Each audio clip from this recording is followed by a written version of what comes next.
everyone, welcome back to my channel. I'm Em, and today we are going to talk about the series that I am DNFing for 2023. I was debating on whether or not I wanted to do a least favorite books of 2023 video, because on the one hand, I really like watching other people's, because when they don't like a book that I also don't like, I feel validated in my opinions. But then when they don't like a book that I love, I get my feelings hurt. And I don't want to hurt other people's feelings. I then realized that most of the books that I'm not interested in continuing in, or most of the series I'm not interested in continuing in, those books are my least favorite. So it's kind of a two birds, one stone situation today. But we're going to jump off with the two series that I am soft DNFing. So I will probably be coming back to these series. One of them is the Winnowing Flame trilogy by Jen Williams. I read, what's the first book called? Ninth Reign earlier this year. Actually, I think just in October or September, with Stephanie's Patreon book club. And I liked it fine. I didn't love it, but I think the problem is that I did listen to the audiobook and I did not care for the audiobook narrator. And I quickly, after the live show discussion, realized that I am going to have to reread Ninth Reign. Not because I didn't track what was going on, but just because I think I will like it better if I reread it with my eyeballs. I did not set myself up well to read that book, and I think it really showed in my reading experience. So I am going to have to reread book one. I already own book two, but it's not going to happen anytime soon. Like, I will be really surprised if I make space for that book in 2024. So I'm going to soft DNF it. Eventually I will circle back around, but I'm going to need like a lengthy amount of time before I come back. The other series I am soft DNFing, I'm so nervous. Okay. I'm gonna soft DNF the Veronica Speedwell series by Deanna Raybourn. Okay, listen. This has been one of my favorite series for a really long time. Curious Beginning was one of the first books I read after my youngest was born, and I was trying to be a reader again. I hadn't read anything in a really long time, and I really wanted to get back into the game, and that was one of the first books that I picked up. Like, that was the only book out in the series, and then I promptly read all of Deanna Raybourn's backlist while waiting for the next book to come out. So I have a lot of affection for Veronica Speedwell, but I have been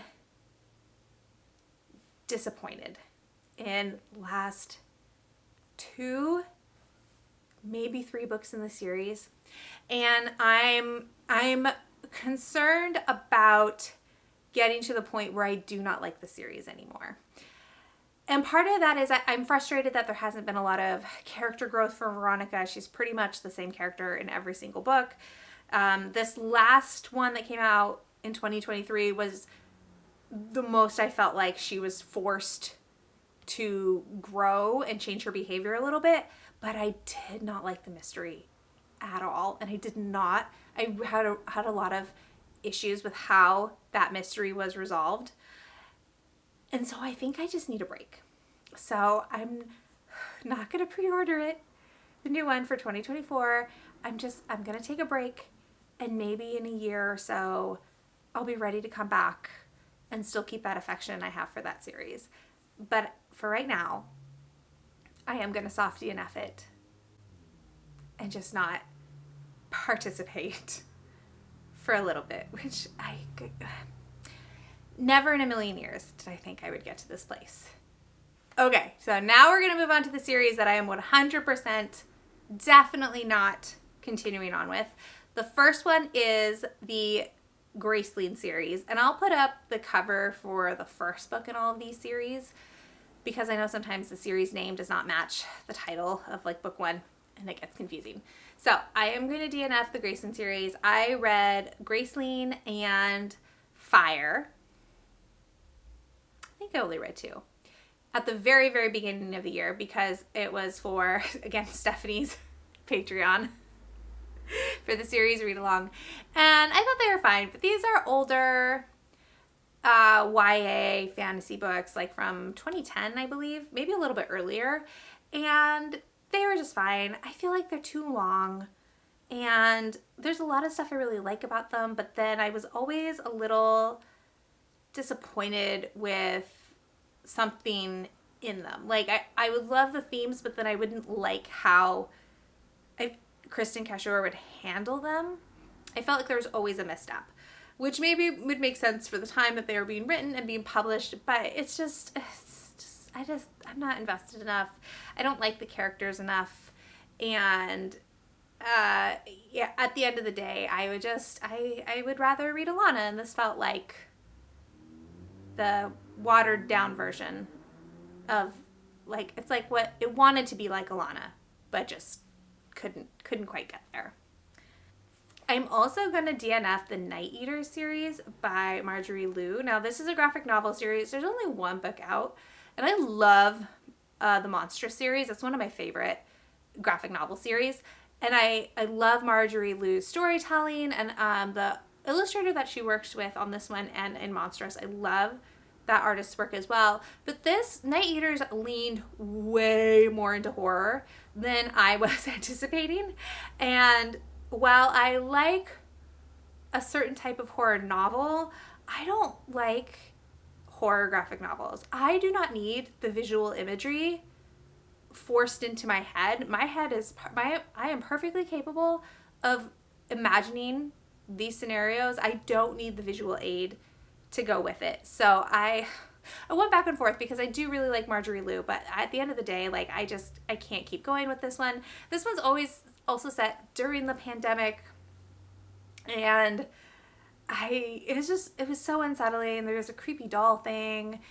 There's like a really tense relationship between a mother and her children, and it's just not for me. All right, the next series that I'm DNFing is the Elements of Cadence series. And I don't remember this is what I'm talking about, but sometimes the cover or the title of the series and the title of the first book do not line up, and then I have no idea what I'm talking about. Okay, so the Elements of Cadence series, that's a duology. Book 1 is A River Enchanted by Rebecca Ross. Again, I read this for Stephanie's book club on her Patreon, and I thought it was fine.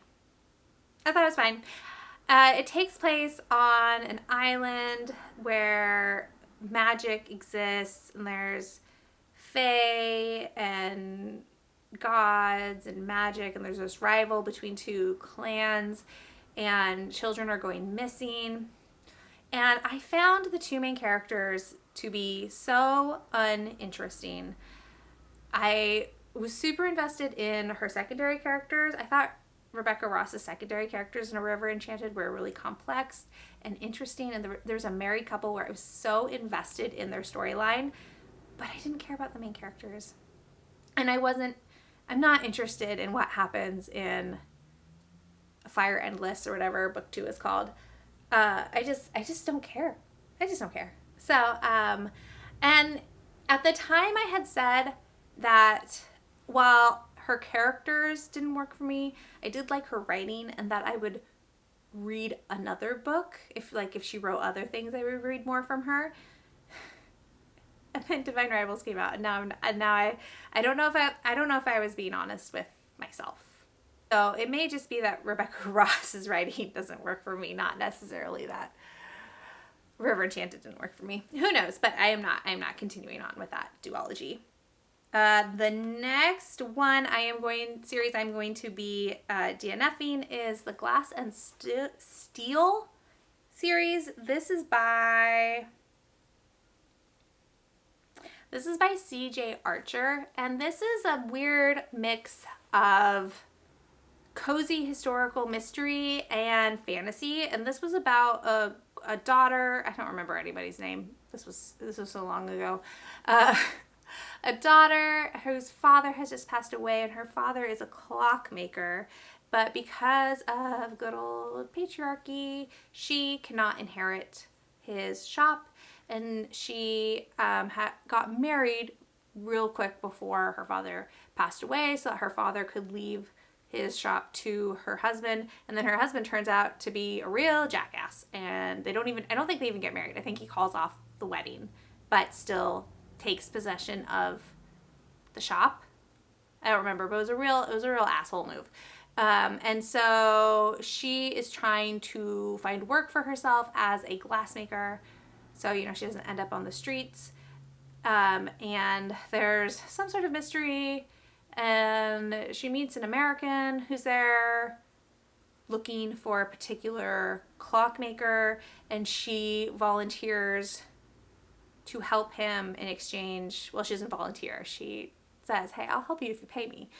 And then there was like the start of a romance happening between her and the American, and I just didn't like it. The writing wasn't very good. The world building was confusing. There were like inconsistencies with characters, and I just was, it had all the buzzwords where I really thought this would be a book that would work for me, and it just, at the end of the day, was not well done, in my opinion. The next series I'm going to be DNFing is Bright Storm.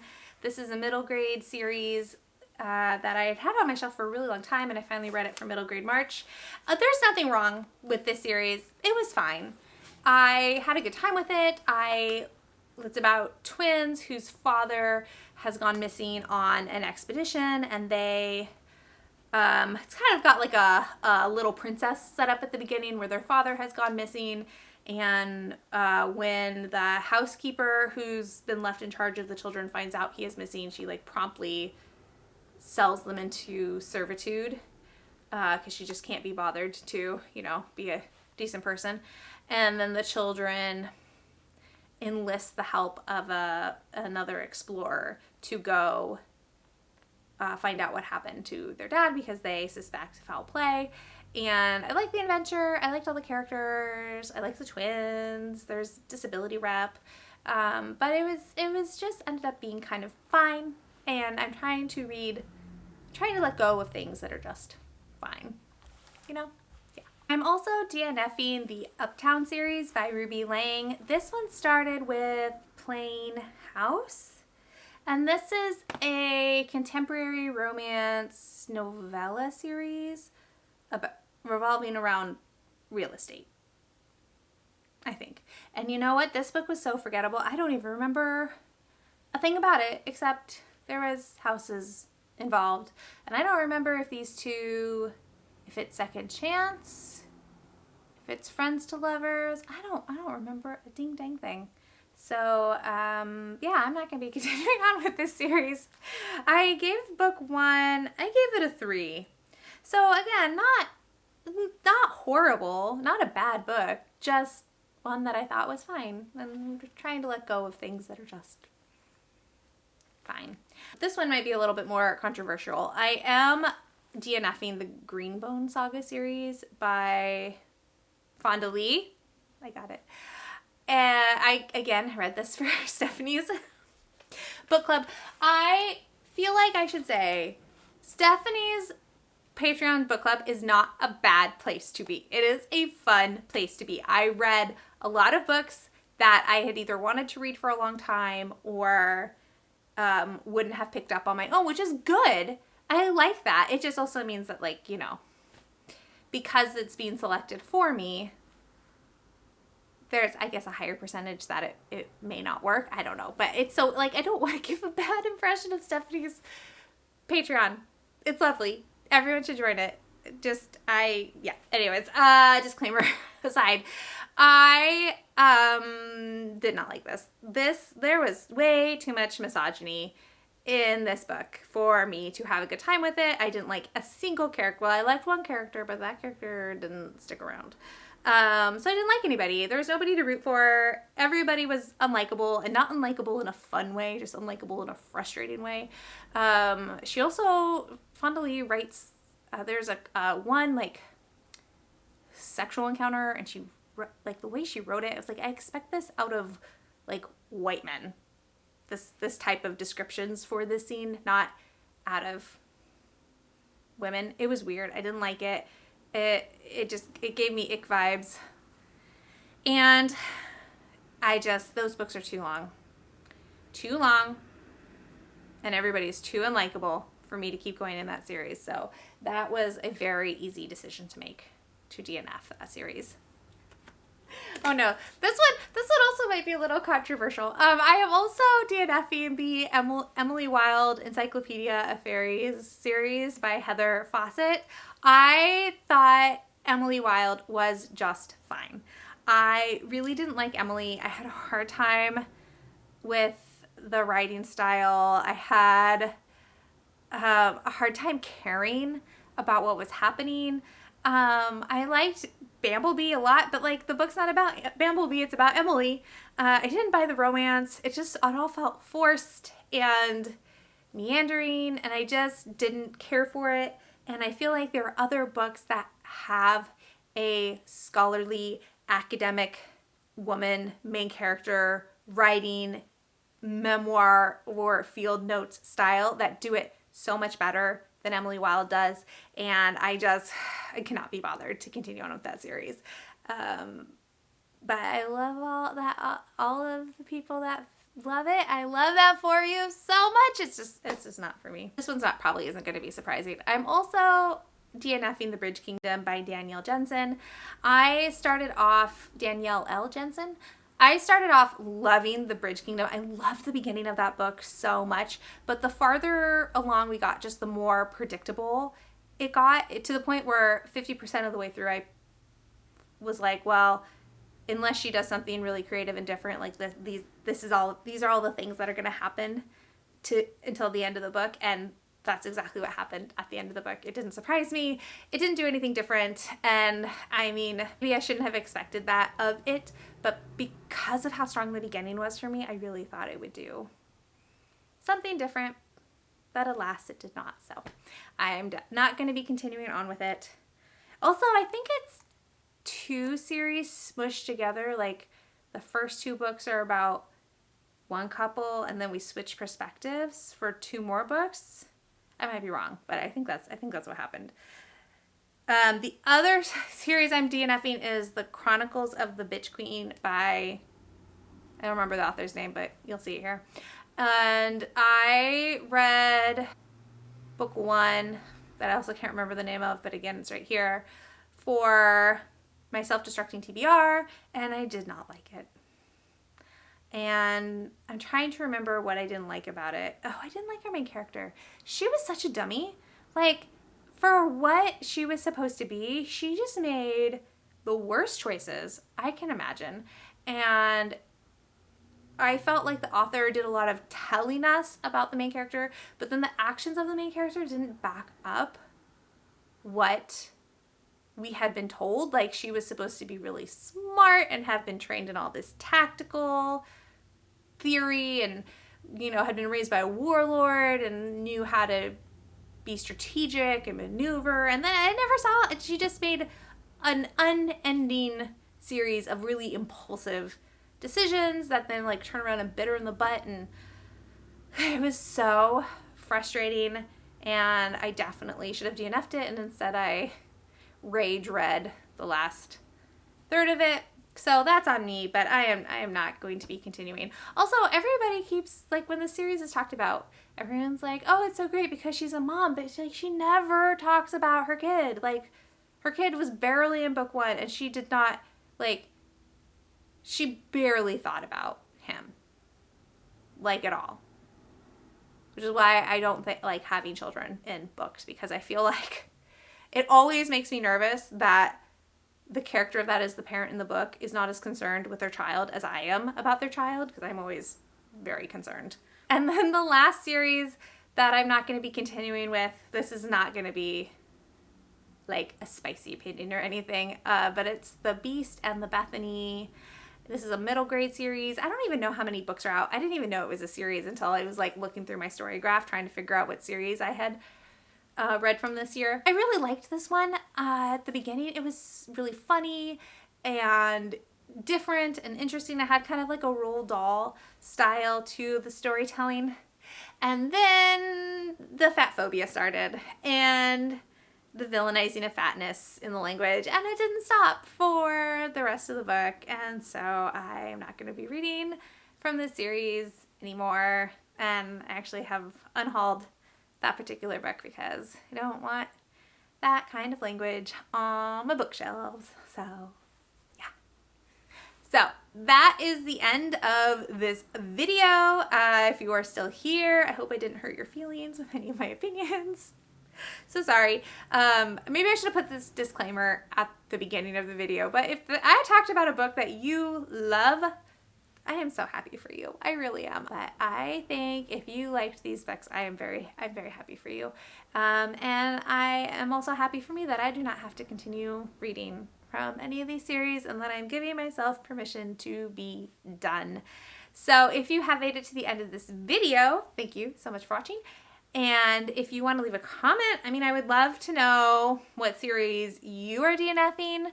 What, like, if, I don't know, just let me know. Yeah, just let me know. Let me know your thoughts. Let me know your things about series that you like, that you don't like, that you want to be done with, that you think I'm wrong about. You're not going to change my mind, but there's that. And, oh, did I forget how to do outros? If you want to leave a comment but you don't have anything to say, let's do the skull emoji. And I will talk to you all in the next one. Bye!